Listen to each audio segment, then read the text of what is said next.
Hello everyone, my name is Mike Coutrier and this is my second video called white box testing. So let's crack the hood on white box testing. What is white box testing, or rather known as clear box testing? Is a program or function which is based on covering all the branches or paths of the code. It can be applied at the unit, integration, and system levels of the software testing process. We ask ourselves, why is white box testing so useful? White box testing is so useful because logical errors tend to creep into our work when we design and implement functions, conditions, or controls that are out of the program. The design errors due to difference between logical flow of the program and the actual implementation. And it helps with typographical errors and syntax checking. Now let's look at our first example, our first real-world example of white box testing.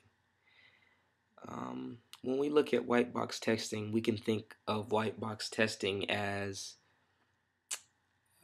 a concept or idea like building and checking an automobile.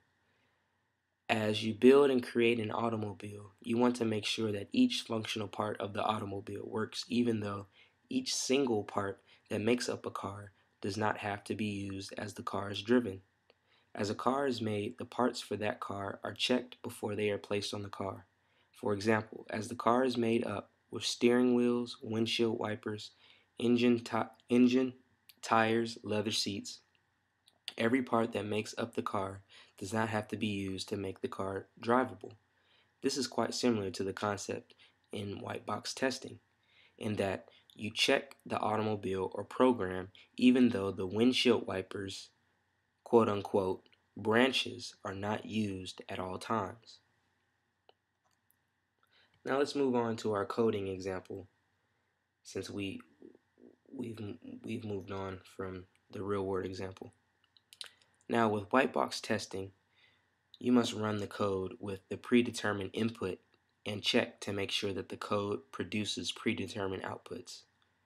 Now for example, if you wanted to move a player instance, player 1, 2 spaces on the board, we have a function named move player, player 1, 2.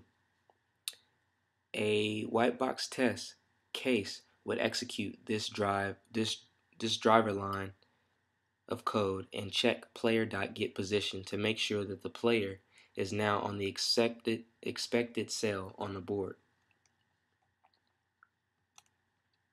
Now in remembering white box testing, there's a 5-fold testing system, starting with people, coverage, risks, activities, and finally, evaluation. When we think of this 5-step process, we should ask ourselves questions. So, who does the testing? So think about this. The developers do the testing. And number 2, coverage. What exactly gets tested as we try to check our code?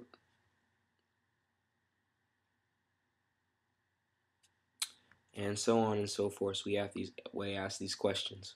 Why are you testing? How are you testing? How you know you found a bug?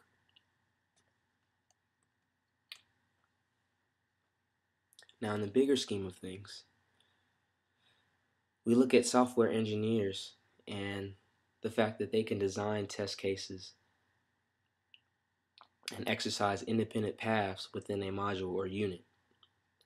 They can also exercise logical decisions on both their true and false side. They can execute loops at their boundaries and within their operational bounds, and also exercise internal data structures to ensure their validity. Furthering the bigger scheme of things, white box testing is a security testing method that can be used to validate whether code implementation follows intended design. To validate implemented security functionality and to uncover exploitability vulnerabilities. So white box testing is very, very, very important in terms of security and making sure that what you're doing is not being exposed or hacked. And that is it for our session of white box testing. Hope to see you again.